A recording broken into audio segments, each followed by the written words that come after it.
নম্বরে আপনি যে সূরাটা পাঠ করবেন এই সূরাটি হলো সূরাতুল ফাতিহা। আপনি সবাই জানেন এই সূরাতুল ফাতিহা, কিন্তু নিয়ম আছে, এই নিয়ম মাফিক আপনাকে পাঠ করতে হবে। আমরা অনেকেই এখন খুব খুশি হয়ে গেছি যে সূরাতুল ফাতিহা তো আমরা সবাই জানি, আসলেই খুব খুশি হওয়ারই কথা, কারণ এটা দিয়েই মূলত হুজুররা পানি পড়ে, কবিরাজরা মূলত এটা পাঠ করেই পানি ফু দিয়ে থাকে।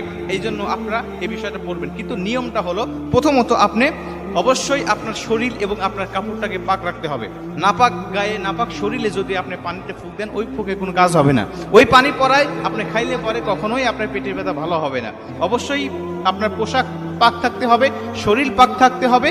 এবং 3 নম্বর নিয়ম হলো আপনি অবশ্যই সূরাতুল ফাতিহা পড়ার শুরুতে বিসমিল্লাহির রহমানির রহিম বলে নিঃশ্বাস না ফেলাইয়া, দম না ফেলাইয়া, ওয়াকফ না করে আপনি এক নিঃশ্বাসেই আপনি সূরাতুল ফাতিহার প্রথম আয়াত পর্যন্ত আপনি পড়ে যাবেন। যেমন বিসমিল্লাহির রহমানির রহিম আলহামদুলিল্লাহ